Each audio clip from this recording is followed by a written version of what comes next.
the New York Times, Washington Post, Fox News, MSNBC, ABC, NBC, CBS, none of them say anything when Trump talks about obliterating Iran or when he says they're going to send them back to the Stone Age. None of these media outlets or their journalists, who some of them have millions of followers, go and say this is outrageous. These are crimes against humanity. This is pure evil. I didn't see any of that on the front pages of the New York Times. He is threatening to carry out a Holocaust like no other, far greater than what we saw in Gaza. But you know, the only complaint is that this is a foolish war. The price of gasoline is going up. This is Trump is insane. A couple of senators or a few Congress people have said that this is evil or these are war crimes. It's not war crimes. This goes far beyond that. When he says sending a country to the Stone Age and then insulting the Iranian people time after time, that means to destroy the country. He will fail, I have no doubt, but the price will be high. And the Iranians know that they have absolutely no option but to remain steadfast. Well, that's one other thing I wanted to talk about, because and by the way, what time do you need to leave? Because I understand you're limited on time. In about 20 minutes. Okay, so all right, got it. Because this is, to me, is as important as something you said a second ago. President Trump, both this afternoon in front of the White House and then again during his speech here, referred to the situation in Venezuela. And he said, I'd like, if it was up to me, I would take Iran's oil. And he said, like we did in Venezuela, we're making $100 billion. We more than paid for our war over that time. So that's a really good deal. And, to the victor go the spoils, is the phrase he used. Making it pretty clear to me, and I put myself on the other side. If I'm an Iranian and I heard that, and I'm talking about like Foreign Minister Araghchi or the Pezeshkian or any of these other people, and I'm being told that he wants to negotiate an end to give freedom to the people or whatever, but I hear you say you actually want our oil. It sounds to me like you have no interest in the nuclear program and freedom for the people. You just want to steal our oil. And so to have any deal, it seems to me, would be to submit and hand over your natural resources to another country, meaning I would never, under any circumstances, do it. How does that strike you? That is exactly the point. And also, you don't hear the Democrats saying we should get out of Venezuela and we should return their oil to the Venezuelans. We don't see the New York Times screaming about that. Again, the empire, when it comes to stealing and murdering and slaughtering and taking territory and taking assets, they're all the same. There's no difference. When Trump lost the Supreme Court case over tariffs and he had a press conference, he was angry. He said, "You mean to say that I can destroy countries, but I can't impose $1 worth of tariffs?" And he was talking about Cuba. So as he was strangling Cuba and preventing oil from getting there, and all the hospitals were without electricity, and kids were dying, and people were dying in the hospitals, did you see any mainstream media outlet in the United States say that we're slaughtering kids in Cuba? No, because, as I said, the Epstein-controlled media, the Epstein class-controlled media, it's the same Epstein class that controls the government. They control the media, they control the government. There may be different factions. They may have differences with one another and they have competing interests. But when it comes to empire, they have no sympathy. No one in Venezuela, when they started bombing those boats, or when they went inside the country and slaughtered 100 people and took the president and his wife hostage, no one in the United States, in the mainstream media, in the legacy media, the think tank, said we are the evil ones. The only those who opposed the war were saying, yes, well, Maduro is evil, but we shouldn't do this. No, they are the aggressors. They are the destroyers. Whether it's Cuba, whether it's Venezuela, whether it's Syria, where they carried out 15 years of dirty war and helped ISIS and Al-Qaeda to destroy the country simply because that's what the Israeli regime wanted, or whether it's the war with Iran now, this is all a war of plunder and empire. At least they should have the decency to say that, look, we don't care about human rights. The New York Times, The Guardian, The Independent, all of those fake supporters of human rights, those leftists or those on the right, whatever, they should at least have the decency to say that, look, we are 19th century, 18th century colonialists. We're out to take everything that you have. We will slaughter you like we've done in the past, and that's how it's going to be. But to say that they're doing it to free the people of Iran or Cuba or anyone else, it's just adding insult to injury. But the thing is that in the case of Iran, it's not going to work. It's going to bring about a global economic collapse. Well, and that's actually what I wanted to ask you about next, because there's from all that you've told me here, I mean, it would be irrational and illogical for the Iran to make any kind of negotiation at all, or to give up control of the Strait of Hormuz. That would seem to be irrational. Therefore, I think we can logically conclude that they're not going to do either of those two things. And at 8 p.m. tomorrow night, Washington, D.C. time, apparently Trump is going to start making good on his attack on some of these energy infrastructures, or the water desalination plants, or the bridges, other infrastructure inside of Iran. He seems to be eager to do that. If he starts to do that, what can the world imagine that the Iranian government is going to do next? Iran will, because the Israeli regime is a part of this war, Iran will destroy whatever infrastructure in Israel that it can in retaliation. But what is more devastating to Trump is that his proxies in the Persian Gulf, Kuwait, Qatar, Saudi Arabia, the Emirates, and Bahrain, all of their vital infrastructure will be destroyed. Their oil installations will be destroyed. Their gas installation, their desalination plants, everyone will have to leave. These regimes will collapse. They will not survive. Iran will survive. It's a big country. And we've already seen how Iran can resist, and how resilient the people of Iran are. We will survive, but these regimes will not. And that will cause a permanent crisis, energy crisis. There will be no hope for it to be eased. And the tankers that are in the Persian Gulf, they'll all be destroyed. They'll sink them to the bottom of the Persian Gulf. This is a war of survival. The United States leaves Iran no option, and especially since these regimes are all partners in U.S. crimes. They are the ones who are giving the U.S. the ability to use their airspace. They're using their territory. They're using their coast, their access to the Persian Gulf to strike Iran. All of the strikes against Iran, even when the helicopters came in and the C-130s came into Iran, they came from their airspace. Without the airspace of Jordan, Saudi Arabia, and these oil and gas-rich regimes in the Persian Gulf, the Americans wouldn't be able to fight a war against Iran. So Iran is saying that, well, you're a part of this war. You can't pretend to be neutral. You have blood on your hands. Now they're going to destroy our country through your territory, through your infrastructure. So we're going to do the same to you. We'll retaliate.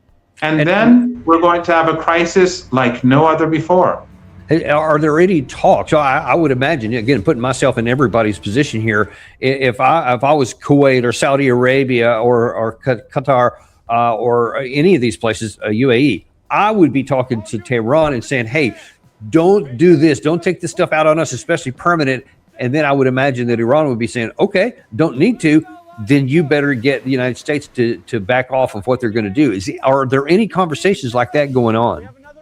Yes, exactly. That's exactly what the Iranians have been saying from day one. But these countries, some of them don't have the ability to do so, or they don't want to do so. Remember, all these kings and princes and royal families, they have palaces in the United States. They have palaces across Europe. They have billions of dollars, tens, if not hundreds of billions of dollars of assets in the West.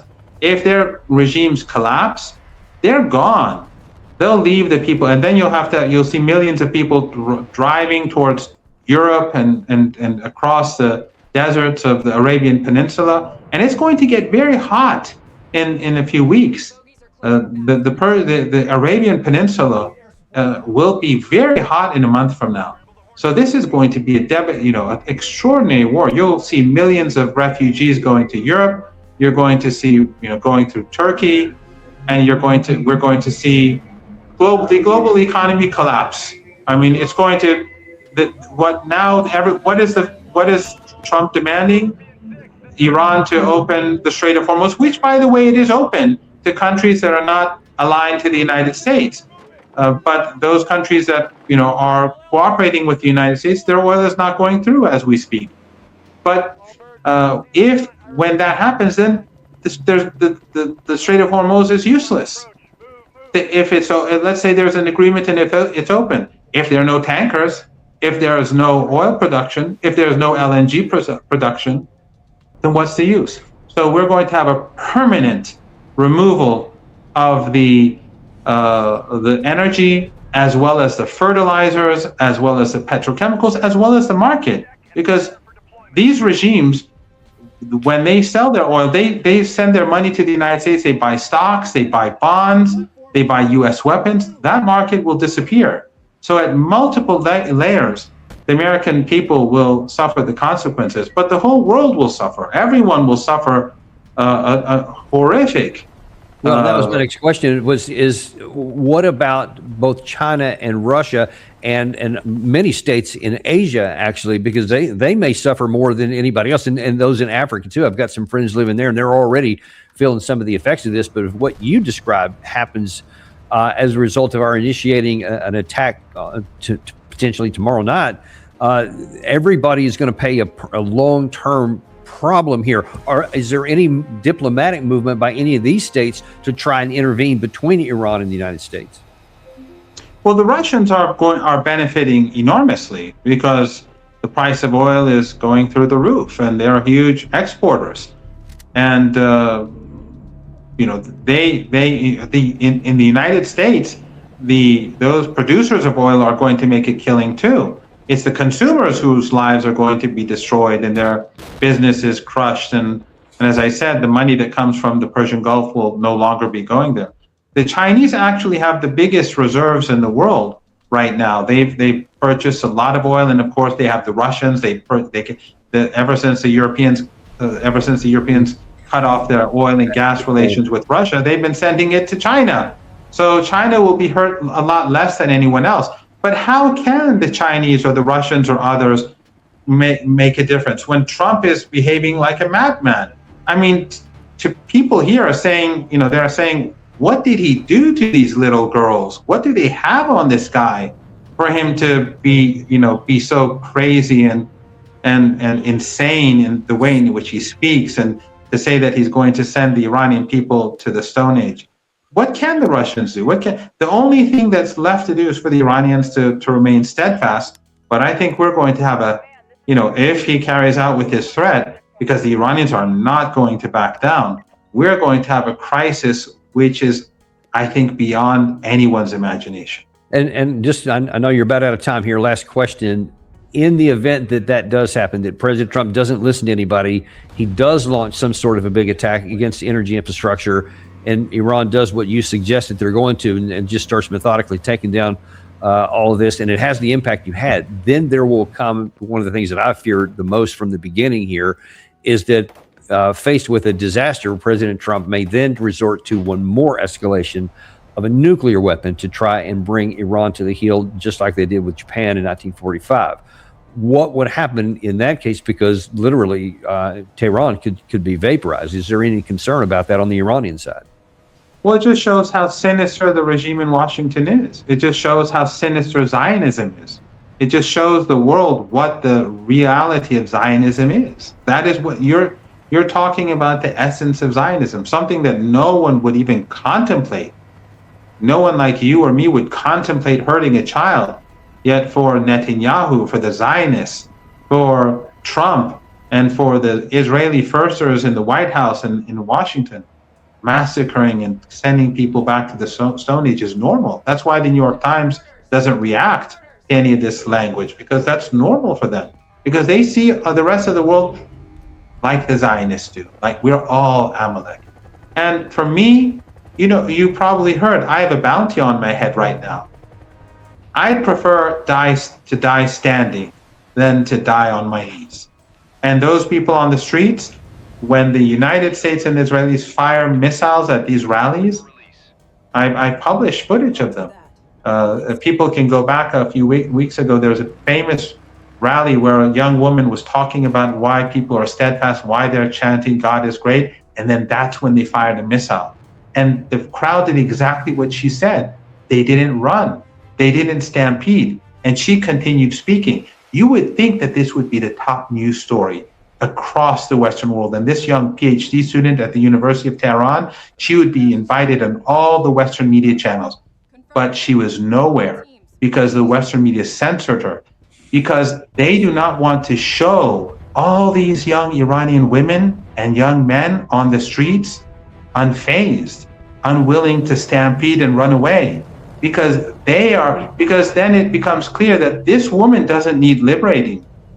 This woman is the one who can liberate those who are under the spell of the Zionist lobby and the Israeli regime. If you find this tweet, and this clip, and I've tweeted it multiple times 2-3 weeks ago, it's worth having your audience watch it. And it's also definitely worth your audience reading that book, Going to Tehran. Well, I appreciate that. I appreciate you taking the time to come and talk to us about this. I'm just praying to God that some kind of talking like this, to at least be putting out there the catastrophic consequences of President Trump acting on his threats here, not just to Tehran, but to all of us, but especially those who may be under the bombs of it, just on a humanitarian level. That's our hope, that we're certainly going to continue to be that. The Iranians are not going to give up, no matter what. And what this is going to cause is a civilizational collapse, in my opinion, across the world. And we're going to see tens, if not hundreds of millions of people on the move.